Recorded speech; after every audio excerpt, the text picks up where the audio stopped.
ज्या मस्तावलेल्या सरकारचा जो रेडा आहे, या देशाचं गृहमंत्रीपद जो भूषवून बसलेला आहे, ज्या घटनेच्या आधारावर ह्याला त्या पदावर जाता आलं, त्याला त्याची जाण राहिली नाही. मित्रांनो, या मोदी सरकारमधील हा जो चाणक्य स्वतःला म्हणून घेतो, यानं त्या दिवशी जी वक्तव्य केलं, अरे ज्या बाबासाहेबांनी तुला माणूस म्हणून जगण्याचा अधिकार दिला, त्या बाबासाहेबांमुळे आज तुझ्या दिमागात पिटतो, त्याच्यावर बोलण्याचा तुझा अधिकार काय?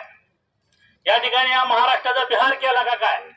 दिवसा ढवळ्या इथं लोक उचलली जातात, आया बहिणींच्या आबरूचे लखतारे लुटली जातात, आणि हे मोदी सरकार, हे भाजपचं सरकार हे बघत बसतं. ह्यांनी पोचलेल्या गावगुंडांच्या माध्यमातून कुठेतरी इज्जतीला, या संविधानाला, आपल्या स्वातंत्र्याला हात घालण्याचं काम या ठिकाणी हे सरकार करत आहे. उद्याचा काळ भयान येणार आहे, स्वातंत्र्यता आपल्यातून हिसकावून येणार आहे. पुन्हा एकदा मनस्फूर्ती आणण्याचं काम ही सरकार या ठिकाणी करत आहे.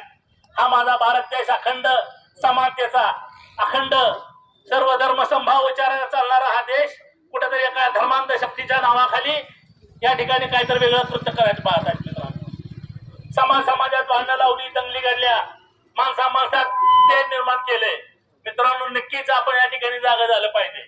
म्हणून या ठिकाणी आज आम्ही सर्व मोहळवाल्यांनी या अशा बाडखाव व अशा मस्तावलेल्या सरकारच्या विरोधात या ठिकाणी निषेधाचा आम्ही या ठिकाणी मोर्चा घेत आहोत.